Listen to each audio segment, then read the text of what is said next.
Welcome to Shopware Unplugged, Episode 1.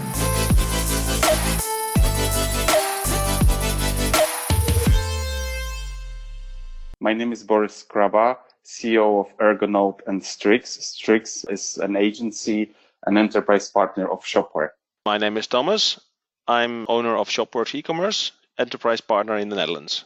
Hi, Thomas. A few weeks ago, we just came back from Shopware Partnerdag, which is the moment at the beginning of the year when we have a chance to see what are the plans for Shopware for this year, what's going on, what we can expect. What were your impressions from this year event? I think it was the third time we attended that international partner meeting, and for us it's always interesting for several occasions. We speak with other international agencies like yours, and we spoke to the Polish partners, Strix, that's your agency, but also to like agency Virtua. And from this year, new from Denmark, we had Wexo, from UK, Ireland, Space 48, Studio 49, and from Belgium, we have Meteor. So in the Netherlands, Cition we provide. So it's a big bunch of international agencies having fun together and talking about shopware. So the pre-dinner party is the best for me. Yes, I agree. I think it's even more important than the official day that happens next day when we have official keynotes.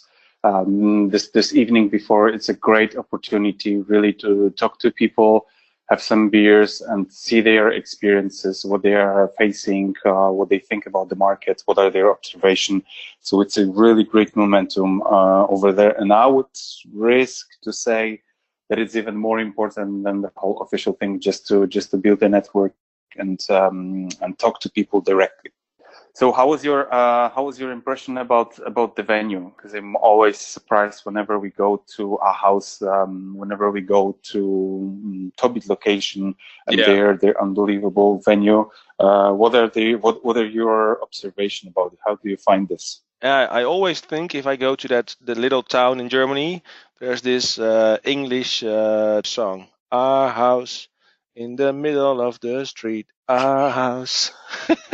Yes, I know it exactly. I don't know. There's this tune always go through my head every time. So, but it's a nice little town, and it's lovely, and it's kind of strange that in this little agricultural rural town there's this big software company called Tobit, and I think they started around in the 80s or 90s somewhere.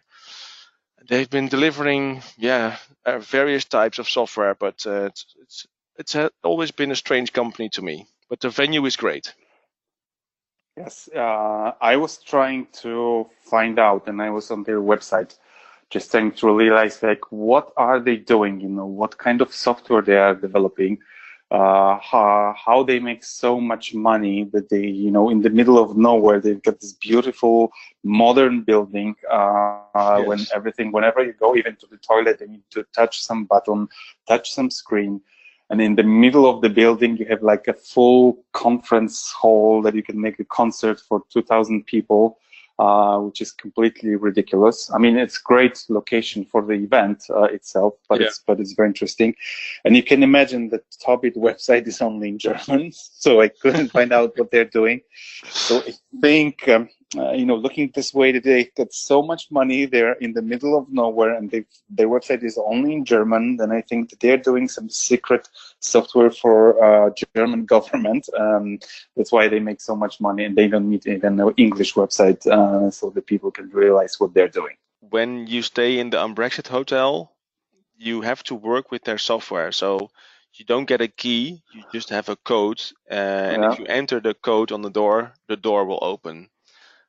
But next to that, you also have to control the complete room from your mobile. So all the functions, except flushing the toilet and putting on the shower, but the rest is controlled by your mobile phone. And the first time I was there in the hotel, it was kind of silly because I had a little bit too much to drink the evening before. So when I went up, I just dived into my bed, and the next morning I pushed some sort of button, and then suddenly, before I knew it, all the screens and the curtains went up, and I was standing there in my Yeah. underwear, and I had this little old German lady standing outside and looking at me, and I was like, okay, this is a down part of trying to do something good with this software, because it's there's bad UX. So, but again, the location is. You just need more testers just to test that kind of things, to be able to report back and explain exactly what happened. But coming back, this was the evening before. What about the main day with all the announcement and keynotes? What from your perspective was the most important thing? What have you remembered? What made the impression? Yeah. On the day itself, there were a few topics which got my interest. And of course, there was the release of Shopware as a cloud edition. That rattled my brain. And of course, there was some more detailed information on Shopware PWA, also known as the Big Patrick Friday show. That was amazing. Yeah. Yes, talking about software, since still Shopware is still more focused on the German market. Still the main keynote and everything was in German, so we had all these devices that's supposed to give you the translation from the people who were converting German into English, and they were not working properly. So we couldn't hear each other's. Yeah, so you could see that people with those devices, they're sitting next to each other, just looking at each other, saying like, "Is it working? No, mine is not working. What the hell are they talking about?" Try channel 5. That was kind of channel 6. Exactly. Now is it working? Now? No. So that's that was pretty much the main focus I had during the German session. Yes, the PWA thing is a big thing. I don't know if you've seen the difference. So we are coming more from Magento background. So PWA in case of Magento was always a big thing because Magento had a lot of challenges with performance, a lot of challenges with large shops and handling a lot of products. Yeah. So overall, if you look at Magento background, there was much more. Looking at Shopware people and Shopware agencies, they were more like, what the hell is PWA? Yeah. Still, I believe PWA is like a teenager sex. Yeah. So everybody talks about it. But, but no one ever did anything about it. Yeah. So I'm curious how it looks in your case. What are your experiences with PWA? Yeah. Good question. My business partner and I, of course, also since we also come from a Magento background, we were aware of the existence of PWA, and we have been following various strategies. Also, other competitors of us, what kind of steps they've taken. But in the end, we came up with two main strategies for our company. And the first one is that we can develop our own PWA. We have the knowledge inside our company, and we also have the capacity to do so. And on the other hand, we had the option just to wait, because we heard some inside rumors from Shopware that they were working on their own PWA. And based on that rumor, we decided to wait, because if Shopware was actually doing this, and well, we can now conclude that they have done so, it would be a more interesting step to take to work with their solution. So, and also after seeing the demo on the partner day, which was delivered by a few storefronts by Sander Mangel, I was very happy that we have waited, because the overall performance of their first beta release, it looked very good and very sharp. So I was quite impressed by that as well. Yeah. What were your thoughts about that? So your experience is still like no touchy, and just waiting and reading about it and looking at what's happening on the market. Yeah, we are now touching. Yes, we're now in the touchy touch phase. Yeah. Yeah, so it's good for your relation. It's good that you made the progress. Yeah. Yes, we've started a little bit earlier, but looking at us, we were still adults, so it's okay. We went a little bit farther. So we went through a touchy phase, and we're a little bit farther. We started with some of our PWA on development, and we've got 3 projects with PWA. But I think it's such a big topic, like teenager sex. So I think we can make a separate edition about it. But yeah, we went a little bit farther. What was important for me, looking at the Shopware situation, is their great approach that they decided not to do PWA on their own. So not like saying, "Oh, we the Germans will do it better and we know how to do it better." But they decided, they found out another open source project on the market. They found out the leader of PWA in the market, and they made a combined team that is working on this solution using the best experiences on the market. So it's a great approach to build the community around, to combine the community of PWA, of Vue Storefront, together with Shopware community. So it's like a true open source spirit. So I think it was a great move. It's still early stage, so we have to wait. We have to see where it goes. I think it's still a lot of work to do in order to explain people why PWA is so crucial and why you should decide to go with PWA and what it means. But yeah, let's make a separate episode about it, because it's a long and a big topic. Also interesting is that during his presentation, Friday showed us that Vue was gaining more and more ground if you compare that with Angular and React. And I had to check that out myself as well. So I went on GitHub and I could actually see Vue getting more stars these days than Angular and React. So Vue is absolutely a technology to keep an eye on for the next coming years as well. Very promising. Yeah, and a good choice of Shopware that is using Vue for some part of the backend, and also using Vue Storefront as a headless PWA solution. So it's a good choice and very, very, very promising technology. Talking about changes, the big thing, I think the biggest thing that was announced, and I think Shopware officially told it, or someone else said it before, was that Shopware has an official plan to start and go with the cloud version. And during the event, they just announced and they presented a proposal for the prices and for the licensing of the cloud. So I think this was the big thing for the discussion between the agencies and the partners. So what were your first impressions when you heard the details about Shopware plans and the cloud? I didn't know what to think in the beginning, actually.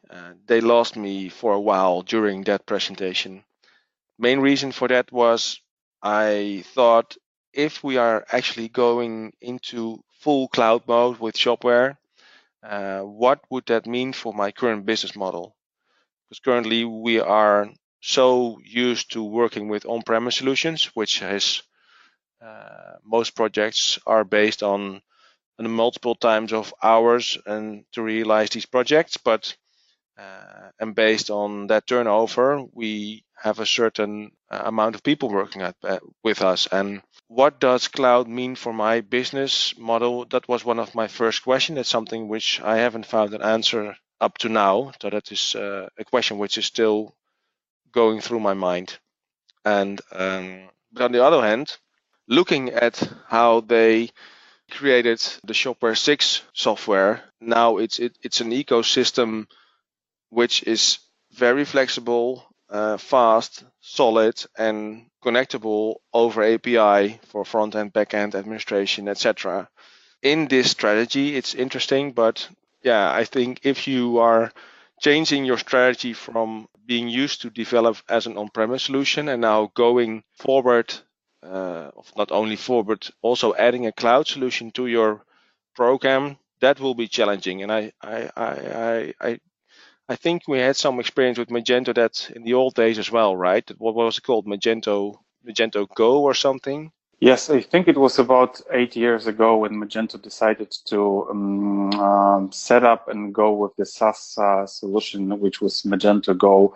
And after a big announcement and everything, they finally did not succeed in going with SaaS product.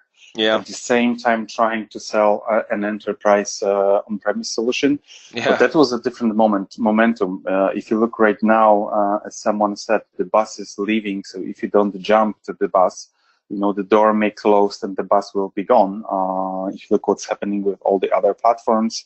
Yeah. Also, if you look what's happening with IT in general, that everything goes into cloud, and instead of setting up everything, working about hosting, security, patches, and etc., more what customers are expecting is, hey, here is my credit card.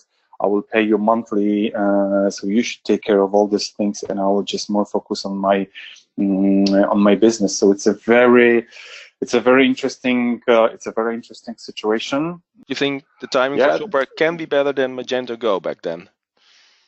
Yes, I think it's a different momentum on the market. But on the other hand, there is still a big challenge, because on one side you've got a cloud version where Shopware just presented some pricing model that was just a pocket money for a monthly payment and some small commission on sales.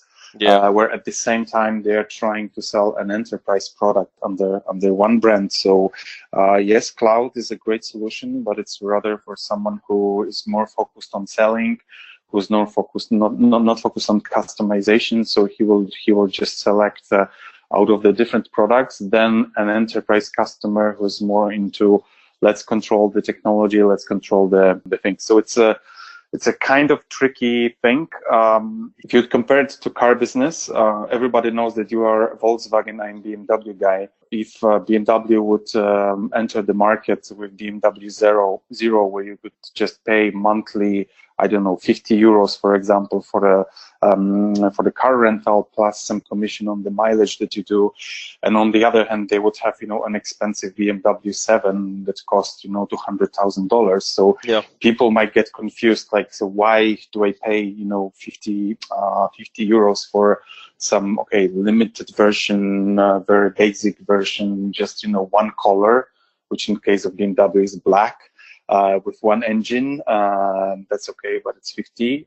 And then at the same time, that you could buy under the same shop, you could buy, an expensive, very luxury BMW 7. So it's hard for me to say if that would work in case of car industry. It's a curious thing if that would work with the software industry, like Shopware, having everything under one roof, where the pricing today. If you are working in the e-commerce and you plan to open a new business, then we can imagine that, for example, we would meet together in Amsterdam in some nice coffee shop, and we would drink some, latte macchiato on soya milk and so on. And probably we would pay the same money for the coffee that we're supposed to pay for monthly. Yeah. For the monthly payment. So it's a very, interesting strategy. So we'll see how Shopware can handle this, having everything under one roof. So we're keeping our finger crossed. Please remember, Shopware, that on the other hand, we as an agencies are like car dealers. We've got our big dealers where we've got big glass, a lot of cars, a lot of costs that we need to cover, people, employees, and we know how to do it when we sell, an expensive BMW 7.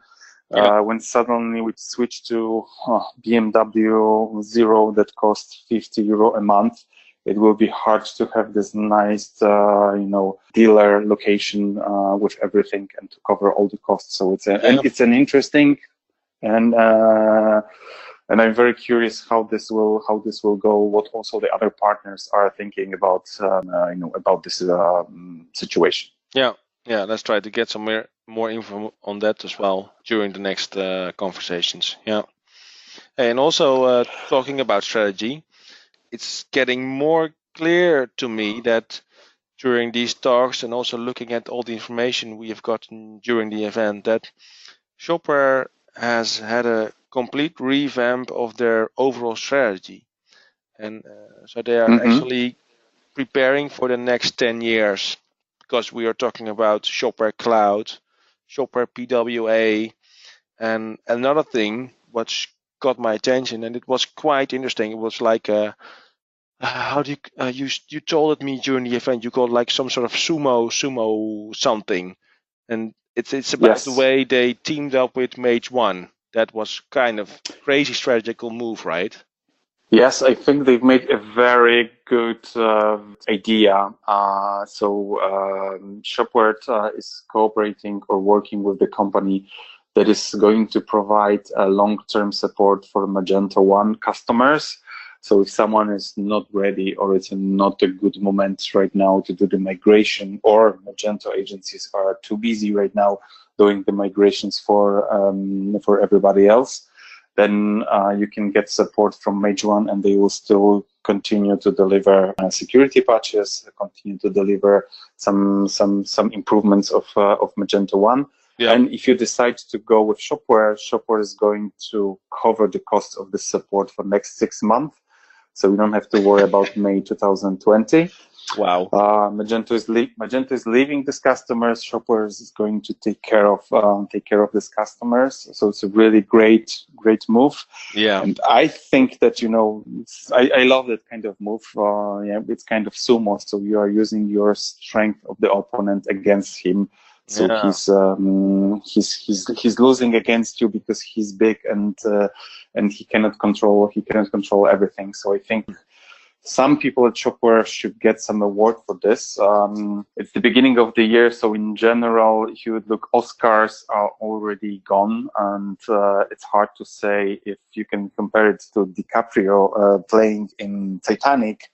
But I think this idea is really brilliant. It's going to do a lot of good PR among Magento customers who in some way are just left alone and said, okay, we are Magento, we finished support. If you're still on Magento 1, it's not our case. Shopware is coming and, hey, move and go with us. You don't have to do it right now. Just sign up and we'll take care of your Magento shop. So I really love that message, and it was a really great thing that they've made together with Mage One. Yeah, they are absolutely challenging the other competitors in this market segment, and they can be proud of themselves. Any other observation from the event? Anything else that you found an interesting something to share with the others? After the dinner, we went to the so-called gentleman's bar. That was on the invitation in the beginning, and I was like, well, I have been to some of the gentleman's bars around Europe. But this was not the kind of bar I expected at first. But it was, besides that, it was a very cool and pleasant evening, and with a lot of fun with, again, all the international colleagues. We drank a few beers, but also at some point in the evening, I can't remember what time, but Sambuca went over the bar, and I think I went to bed at 2:30 or something, and I closed down my windows in this hotel room again. And it was nice, and it was a good pleasant evening. But anyways, even after going to sleep at 2 a.m., I think you were one of the first in the morning, just having the great breakfast that they served. So I think it was quite okay in your case. Yeah, well, breakfast was good, and I managed that. And I think when we arrived at the venue again, they served us some kind of sausages. But normally I'm used to getting sausages with a sandwich or with some sauerkraut. I don't know. But in this case, it was served in a little tiny glass, and the sausages were already cut, and it was strange. I was hoping for this schnitzel sandwich. That would have been perfect for me. But it was less meaty than I'm used to with Shopware. Yes, I think it's progress. Cloud, PWA, and end of Schnitzel story. Now we'll have small glasses. We have to be more environmental friendly. We have to be more sustainable. So I think you can forget about good German food. Anyways, it's just changes. I have to talk to the strategy guy, because that's something they shouldn't change. Personally, my opinion. But then again, there are other options, right? There are options. Yeah. I'll put in a challenge because if Shopware is actually listening to us, because who knows, maybe we have no listeners at all. But if Shopware is listening to us, I will challenge them to serve us grasshoppers, mealworms, maybe some other organic or bio kind of food. So bring it on, bring it on. Yeah, everybody knows that you're a food guy. So Shopware. I hope you've heard it. But Thomas is ready for crickets and grasshoppers. Maybe some fry ants for you. Bring it on.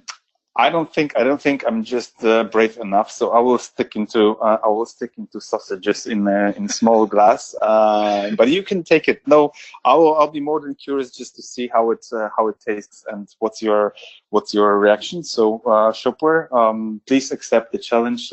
Thomas is ready for some more organic food with more exotic food at the same time. Yeah, let's see. Coming back to exotic food, at the end we've got our master of whispers, Wouter, also to share some of the news from community. So Wouter, nice to see you at the show. How do you find this event? Hi, Thomas and Borys. How are you guys? It's Whispering Wouter here. I picked up some nice rumors. During the partner event of Shopware, we saw merge coming up between Space 48 and Studio 49. They had such a blast at the day before the partner event. They started drinking and they couldn't stop. They ended up in the same room. And I guess there's going to be a merge there. I also hear that ShopWorks, your own company, Thomas, is going to close a deal with Cition. But I don't know if that's true, but maybe you can fill that up later on. Coming to next point, Shopware Community Day. We expect 3,000 people there this year. Can you imagine that? Last year there were 2,500 people. That was really, really crowded. And now we even got 500 more. I'm going to figure out who the speakers will be. And maybe I can find some topics they are going to discuss there. I will keep you guys informed. On the partner event, Patrick Friday gave this show about PWA, Shopware PWA, better known as Storefront 2.0. A lot of people ask me, can I move my current Storefront shop based on Magento to my new Shopware PWA? Because it's also built by Storefront. I figured something out there. It's not possible. A lot of people think this is possible, but it isn't. Shopware PWA is based upon Storefront's new architecture. It's not migratable, but on the other hand, it's new and fucking fast. I heard some rumors of some big Dutch agencies who are interested in becoming Shopware partners. I can imagine that because last year they lost a lot of pitches to Shopware partners. So I guess if you can't beat them, join them. Cool. I know you're the whisperer, so you know what's going on within the community. So we look forward to for you to do the job, get all the details, something we can share. Can share with people. Wouter, thank you very much. We look forward for your support. With some rumors, and guys, I think that's all for today. So we look forward for your feedback. If you think we're better in discussing, the car business, BMW versus Volkswagen, then please let us know. We'll change the topic and we'll move into the car industry. If you think you found it interesting, if you have some topics that we could talk about, please visit our website, leave your comments, share it with your friends, and we look forward to talk to you next time. Welcome to Shopware Unplugged, Episode 1.